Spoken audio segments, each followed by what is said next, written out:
apagado numa avenida dessa, é uma miséria. E o cara da moto não sabe mudar de faixa não, o lindão. Lá na casa da poxa não muda não. Outro verbo regular pode ser estudar, por exemplo. Eu estudo, eu estudei, nós estudamos, eu estudarei, certo? Então estudar também é um verbo regular, só que há muitos verbos irregulares em vários idiomas, no português inclusive. Vamos pensar no verbo irregular aqui no português. O verbo ir, por exemplo. O verbo ir no infinitivo é ir. Se você for usar na primeira pessoa vai ser eu vou. Então você já vê que o vou pro ir não tem nada de parecido, não é a mesma palavra, é o mesmo verbo, mas não tem a mesma raiz. Ele é super irregular. Se eu uso na terceira pessoa vai ser o vai, né? Você vai. Ele vai, ela vai.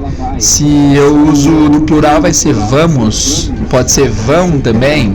E aí no passado é fui, ou seja, não tem o menor padrão. Ir, vai, fui, né? Então o verbo ir é um verbo bem irregular em português. Nós temos vários verbos irregulares, né? Enfim, hoje eu vou me ater aos verbos regulares em inglês e vocês vão aprender como falar esses verbos regulares. Eu vou pegar alguns verbos que nós já trabalhamos aqui durante a aula para vocês verem como funcionam os verbos regulares em inglês. Vamos lá. Para formar um verbo regular no passado em inglês, basta que a gente adicione... Nossa, estou falando muito formal, né? Eu vou falar mais a linguagem do meu público, do pessoal do podcast, que é a linguagem mais tranquila. Bom, vamos lá, gente. Para a gente fazer um verbo regular no passado de inglês, é só a gente acrescentar as letras E e D no final do verbo. Vamos pegar um verbo que a gente falou aqui, que foi o visit. Visit, que é visitar. Para você falar visitar no passado em inglês, é só vocês acrescentarem o ED no final. Então, visit vira visited, visited, visited, certo? É só acrescentar o ED no passado. Então, eu vou falar a frase, eu visito minha família todo fim de semana. I visit my family every weekend. Eu visitei minha família ontem. I visited my family yesterday. Certo? Simples, difícil, fácil, tranquilo, né? Outro exemplo, qual que foi o outro verbo que a gente usou além do visit? Foi o study, né? Então, eu estudo inglês todos os dias. I study English every day. Eu estudei inglês ontem à noite. I studied English last night. Mesmo esquema, tá? Não esquece que assim, study, o spelling de study é S-T-U-D-Y, S-T-U-D-Y, e sempre que você for acrescentar letras no final de verbos que tem Y, você muda o Y para I. Então, studied vai ser S-T-U-D-I-E-D. S-T-U-D, aí você troca o Y pelo I e acrescenta o ED, vai ser studied. Então, I studied English last night. Na real é bem simples, pessoal, é só você acrescentar o ED no final do verbo para você usar a versão do passado do verbo. Só que vocês têm que estar atentos porque nem todos os verbos são regulares.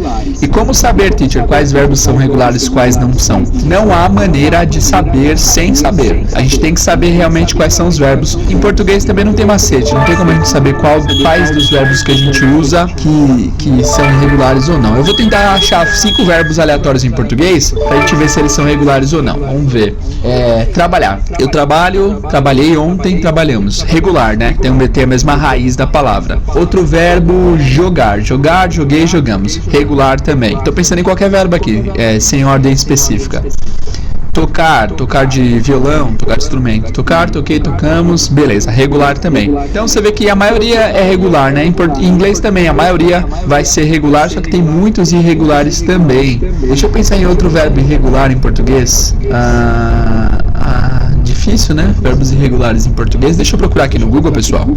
Porque, tô gravando bem de manhãzinha, a cabeça não tá muito atenta ainda. Verbos irregulares em português. Eu sei mais verbos irregulares em inglês do que em português. Olha que loucura. Tipo, pra pensar. Beleza. Aqui, tem uma lista de 10 verbos irregulares. Temos o verbo fazer. Fazer, no passado fica fiz, né? Eu fiz, fizeram, fizemos. Então muda a raiz, é um verbo irregular. Poder, posso, podem, podemos. Pude, irregular também, legal. Dizer, disse, dissemos. disseram, também é irregular.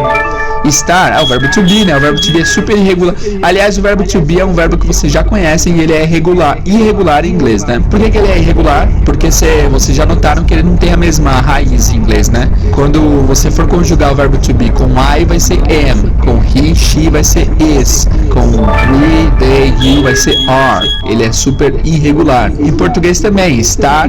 Então, o verbo estar, embora tenha o ST, o radical muda. Estava, estiveram, estamos, estais, estivera, estará. Embora tenha o EST aí em comum, o radical não é o mesmo, tá? Porque a separação silábica é estar. Esse tar muda, né? O radical muda. Enfim, tem vários verbos irregulares em português também, em inglês também. O objetivo, só para avisar vocês, deste episódio, além de te apresentar os verbos regulares no passado, é que a gente consiga falar nossa rotina diária em inglês no passado, né? A gente já aprendeu como falar no presente, como falar a rotina, agora a gente vai aprender a falar no passado. Agora não, né? Mais pra frente, daqui uns episódios. Então eu preciso prepará-los para que vocês aprendam os verbos regulares no passado primeiro, depois os irregulares. Só que tem o seguinte, pessoal, agora eu quero entrar num assunto que vai ser um pouco desafiador. Não há nada muito difícil, há coisas desafiadoras, né? Se você não entende uma coisa, cara, é só a gente persistir em tentar entender que dá certo. Aliás, no final desse episódio eu vou colocar um trecho de uma palestra do Clóvis de Barros Filho, que ele fala que para você aprender uma coisa que você não entende é questão de bril, tá? Eu vou colocar no final, é um texto que me motivou já a aprender coisas, porque você pensa assim, cara, se alguém inventou essa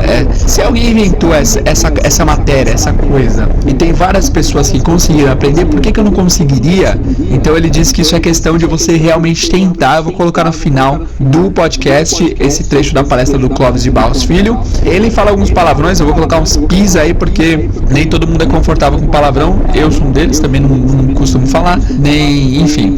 Mas eu vou colocar uns pis aí pra vocês não se assustarem, mas o conteúdo é de primeira. Enfim, voltando ao que estávamos falando anteriormente. Essa é uma matéria que pode ser um pouco difícil e desafiadora, mas que eu vou tentar passar para vocês da maneira mais clara possível. Embora os verbos regulares em inglês eles só precisem acrescentar o ed, a pronúncia vai ser diferente dependendo de algumas variáveis. Embora seja ed nos verbos regulares, a pronúncia vai mudar de acordo com algumas regras. E para a gente entender melhor isso, eu vou ensinar para vocês 10 verbos do inglês no presente e no passado, para que vocês tenham um padrão bom aí para vocês entenderem o que eu estou querendo dizer, tá? Alguns verbos serão repetidos, já são verbos que a gente já viu aqui, eu acho que até melhor para não sobrecarregar vocês com informação nova, mas vamos lá. Os 10 verbos serão os seguintes. Na verdade serão 9 verbos, tá? Mudei de ideia aqui, porque vai fazer mais sentido se forem 9 verbos. Vamos lá então. Os verbos todos, eu peguei todos os verbos repetidos, porque eu achei que é melhor. Verbos que a gente já viu aqui no podcast. Os verbos serão então, aliás, vamos fazer um pequeno teste para ver se vocês lembram o significado desses verbos pelo som deles, que eu vou falar agora, tá? Primeiro verbo é watch. O que significa watch? É assistir. Watch, assistir. O segundo verbo é wash. Wash. Parece watch e wash. Eles se parecem, mas tem a diferença do T, né? Um tem o T chiado, o outro só o chiado. Watch e wash. Para vocês lembrarem de watch é o verbo assistir. Lembre que vocês estão assistindo TV e vocês espirram. Vocês estão assistindo TV, assistindo é watching, e vocês espirram na frente da TV. Watching, né? E para lembrar de lavando, washing. É só vocês imaginarem um compadre Washington, grande compadre Washington, lavando o quintal de vocês. Olha que legal. Washing.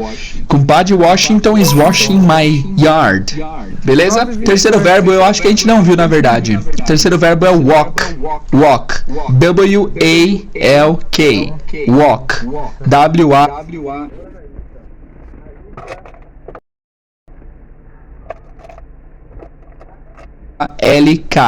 Que é caminhar. Tem um lema lá do Johnny Walker, que é keep walking, né? Keep walking.